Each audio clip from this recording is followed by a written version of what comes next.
This is Democracy Now!, democracynow.org, The War and Peace Report. I'm Amy Goodman. And I'm Juan Gonzalez. Welcome to all of our listeners and viewers across the country and around the world.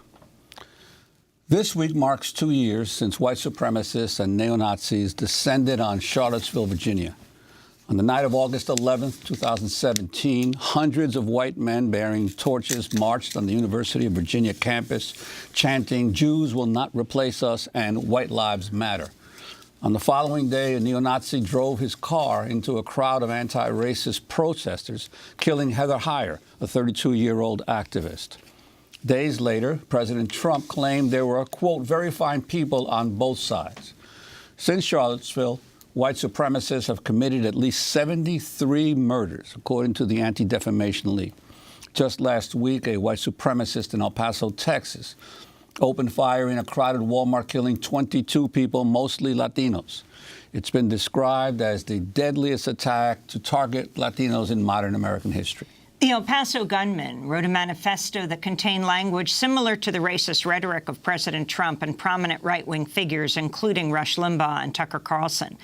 This comes as Trump is facing increasing criticism for his racist remarks. Last month, the Democratic-controlled House voted to condemn Trump's racist attack on 4 freshman congresswomen of color. Congress members Ayanna Pressley, Alexandria Ocasio-Cortez, Rashida Tlaib, and Ilhan Omar. Trump had told them to, quote, "go back and help fix the totally broken and crime-infested place from which they came." 3 of the 4 congresswomen were born in the United States. But Trump has dismissed claims he's stoking racial tension. I am the least racist person there is anywhere in the world. When con men, who I've known almost all my business life, because I had to deal with them, unfortunately, in New York, but I got along with him, Al Sharpton. Now, he's a racist. Well, we're joined right now for the hour by Ibram X. Kendi, the founding director of the Anti-Racist Research and Policy Center at American University in Washington, D.C. His new book is out today, How to Be an Anti-Racist. It's his follow-up to Stamped from the Beginning, the definitive history of racist ideas in America, which won the 2016 National Book Award for nonfiction.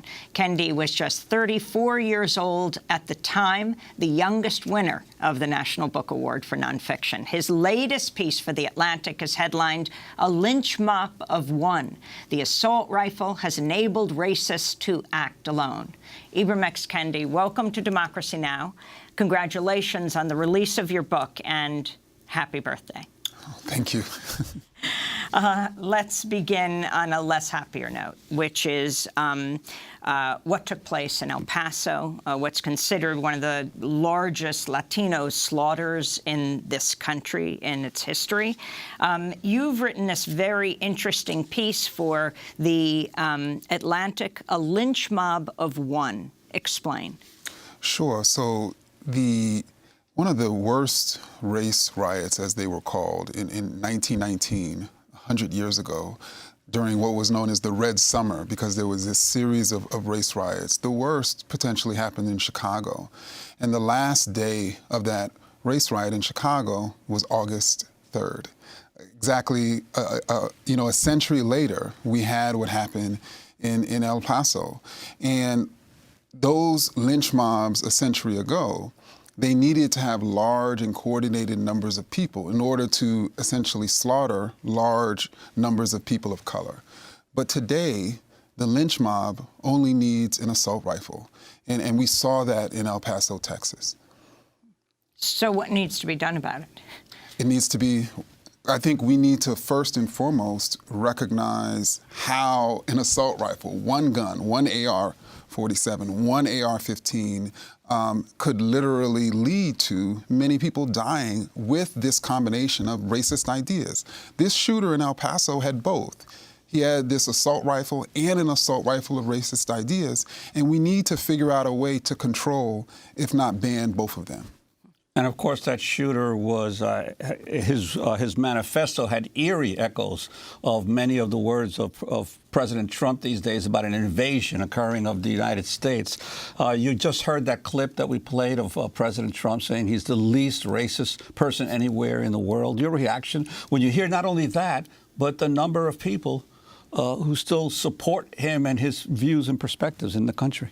Well, I would say he's probably the least anti-racist person anywhere in the world, and his denial of his racism is essential to racism itself. Even the El Paso shooter, at the end of his manifesto, he denied his own racism. I mean, can you imagine that? Writing this manifesto demonizing Latinx people over and over again, telling the nation that they were invading and that you were protecting the nation, and then saying at the end, well, they're just going to call me a racist, even though I'm really not.